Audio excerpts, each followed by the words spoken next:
Prabhudas Leeladhar group की chairperson और managing director Amisha Vora जी हमारे साथ कार्यक्रम में शामिल हो रही है। वो पेशे से चार्टर्ड अकाउंटेंट भी है। अमीषा जी, अभी हम मार्केट में बात करें उससे पहले हम अभी बात कर रहे थे कि ये फाइनेंशियल ईयर अभी किसी का जुलाई अगस्त सितंबर एक्सचेंजर का ठीक, चलो ठीक है, एक्सचेंजर तो हमारे हाथ में नहीं है, लेकिन हमारे यहाँ भी वो असेसमेंट ईयर अलग, फाइनेंशियल ईयर अलग। अगर कैलेंडर ईयर कर ले तो कैसा रहे?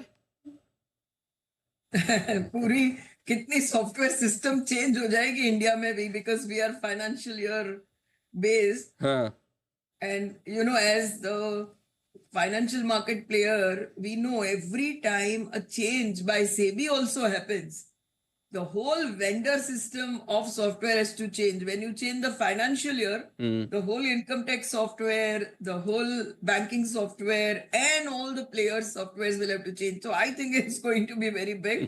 We cannot afford to change that in a hurry. Y2 के टाइप मोमेंट हो जाएगा आईटी कंपनी के लिए, सबके पास इतना Correct. इतना काम हो Correct. जाएगा कि कम फिर ये आईटी कंपनी ही खरीदी है सब सारे के सारे लोग। एनीवे, मतलब लेकिन आम लोगों की लाइफ आसान हो जाएगी, बड़ा आसान है। नहीं तो आजकल हम तो चार्टर्ड अकाउंटेंट है, ठीक है, समझ में आता है, बाकी जो नॉर्मल एम्प्लॉयज़ होते हैं उनको बड़ा मुश्किल होता है, उनको समझ ही नहीं आता असेसमेंट या फाइनेंशियल, इतना लाइफ में कन्फ्यूजन रहता है।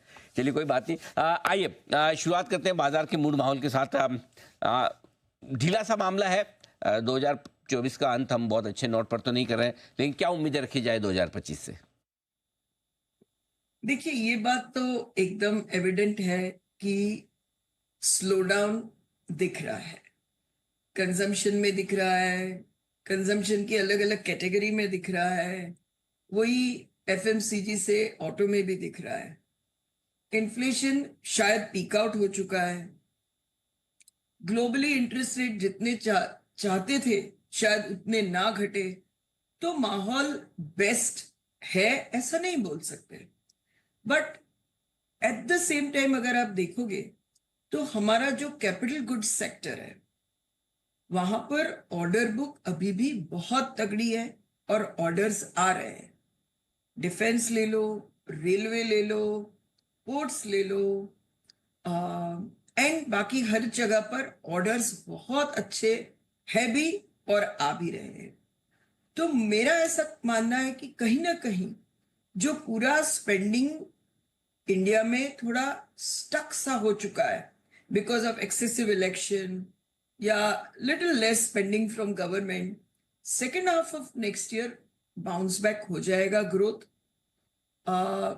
एंड ये बहुत लंबा स्लो डाउन नहीं चल सकता।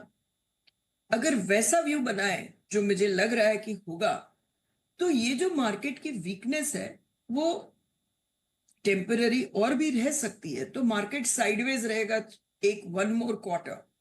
बट अगर पूरे साल का मैं आउटलुक लूं 2025 का, तो अभी भी ऐसा कह सकते हैं कि equity market and particularly India market will give more than double digit higher teen returns, not impossible.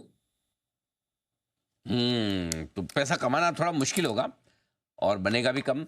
आप कह रहे हैं कि पहली तिमाही थोड़ी सी ढीली ढाली रह सकती है, तो क्या फिर वहीं पर मौके बनेंगे निवेश करने के? यानी कि बजट के बाद भी आपको लगता है बाजार चांस देगा और ऐसे में जिन लोगों को नया पैसा लगाना है वो इंतजार करें? मार्केट अपना इतना ब्रॉड बेस हो चुका है कि हम ऐसा भी कहें कि निफ्टी साइडवेज है तो वो स्टॉक पिकर्स डिलाइट होता है कि क्योंकि वहां पर जो अच्छे से स्टॉक पिक कर सकते हैं वो पैसा फिर भी बना सकते हैं। So one thing very important, when markets का साइडवेज का हम व्यू लेते हैं तो हम ये भी व्यू लेते हैं कि मार्केट क्रैश नहीं कर जाएगा, ना इकोनॉमी क्रैश कर जाएगी, या तो ग्रोथ सब्सटेंशियल टाइम के लिए लो हो जाएगा। तो ये एक डाउनसाइड प्रोटेक्शन हमें देता है। तो as what you very rightly say कि यहां से ओवर नेक्स्ट 1 और 2 क्वार्टर्स इन्वेस्टमेंट के मौके ज्यादा बनेंगे क्योंकि लेवल्स ज्यादा इंटरेस्टिंग हो गए। बट उसका मतलब किसी को अपनी सिप टच करना चाहिए या तो कोई शॉर्ट टर्म व्यू लेना चाहिए, नहीं लेना चाहिए। ये व्यू इसलिए है कि बने रहे, थोड़ा सा साइडवेज एंड पेन लेने से ही लॉन्ग टर्म का गेन मिलेगा। तो थोड़ा तो आपको वेट एंड वॉच और थोड़ा सा पेशेंस रखकर इन्वेस्ट करना होगा। कहाँ इन्वेस्ट किया जाए? क्या कुछ पसंद है आपको इस बाजार में? जैसे आपने देखा कि last year we started on a big bang on all this capital goods sector, पर वो इतना बढ़ गए क्योंकि स्पेसिफिक म्यूचुअल फंड डिफेंस के सपोज आ गए, कैपिटल गुड्स के आ गए, मैन्युफैक्चरिंग के आ गए, कि प्राइजेस बहुत ऊपर चले गए। उसके बाद हमने बहुत अच्छा करेक्शन भी देखा। सीमेंस ले लो, कि हेल ले लो, कि एबीबी ले लो, कि if we go down further across, काफी करेक्शन हुआ। मुझे लगता है कि ये सेक्टर में अभी भी बहुत ग्रोथ आएगा, both in order book, top line and bottom line. तो टॉप सेक्टर में कैपिटल गुड्स अभी भी आएगा।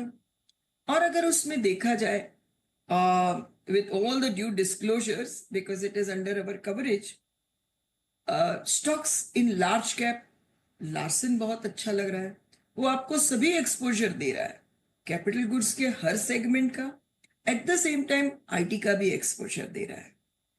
अंदर जाए तो प्राज, जो पूरा रिन्यूएबल में जो भी इंडिया में चेंजेस आ रहा है उसके फोर फ्रंट पे है, तो वो भी technologically innovation wise at the top है, वो हमें बहुत अच्छा लग रहा है। और डिफेंस के स्टॉक्स में cherry picking is still a very good idea. So this is one sector we think over 25 will still give very good returns. Buy call देने वाले लोग कम मच हैं। आपने बढ़िया, बहुत ही बेहतरीन इंटरेस्टिंग कॉन्ट्रा कॉल दिया है मिश्रा जी। एक राय आपसे थोड़ा आईटी शेयरों पर भी लेना चाहता हूँ। जिस तरह से एक्सचेंजर ने गाइडेंस दिया, मूड माहौल बनाया, थोड़ा क्या समझें, क्या यहाँ भी खरीदारी का मौका है? आईटी में दो चीज साथ में जा रही है। एक, we are still not overweight on IT. So apart from the fact कि after there is a gain in last 6 months, but after 3 years of underperformance and a bit of under ownership, if IT recovers, and which it will, both क्योंकि US में भी लग रहा है कि spending in adopting to new technologies will now be much higher, तो IT का outlook भी मॉडरेटली पॉजिटिव रहेगा। ये भी आउटलुक पॉजिटिव, लेकिन जो बेस्ट थीम्स आपके लिए काम कर सकती है वो है कैपिटल गुड्स और डिफेंस शेयरों की। और अमीषा जी, एक सवाल, ये नए ज़माने की कंपनियों पर पेटीएम, जोमेटो, स्विगी टाइप और ये सारी पीबी, फिनटेक वगैरह बड़े एक्शन में है, कुछ पसंद है आपको? एज सच अभी हमारा डायरेक्ट कवरेज नहीं है। जोमेटो एंड स्विगी ने बिजनेस मॉडल वर्क बहुत ही अच्छी तरह से किया है, मार्केट ने रिस्पॉन्ड भी किया है, stocks have done very well. But जो क्विक कॉमर्स है उसमें आप देखें तो बहुत ही 4 से 5 सॉलिड कंपटीशन चालू हो रही है। Apart from Swiggy, Zomato, Zepto है, रिलायंस है, अमेजोन आ रहा है। तो मुझे लगता है कि how really competitive this is going to become, will some kind of delayed increase in margins or recovery can happen, cannot happen, is yet to see, because markets have started rewarding these two very well. On a very broader basis, I think that कि वो pain period तो इनका चला गया है, but ये sector में winning losing बहुत ही अच्छी तरह से और जल्दी से हो सकता है। तो मुझे लगता है कि यहां से थोड़ा फर्दर अप्रिसिएशन को टाइम लगेगा। सिंह, बहुत बहुत शुक्रिया अमीषा जी आपका समय देने के लिए और विस्तार से आउटलुक बताने के लिए 2025 का। आपसे जल्द मुलाकात होगी। आज के लिए धन्यवाद आपका। Thank you so much. बाजार में ये स्मार्ट और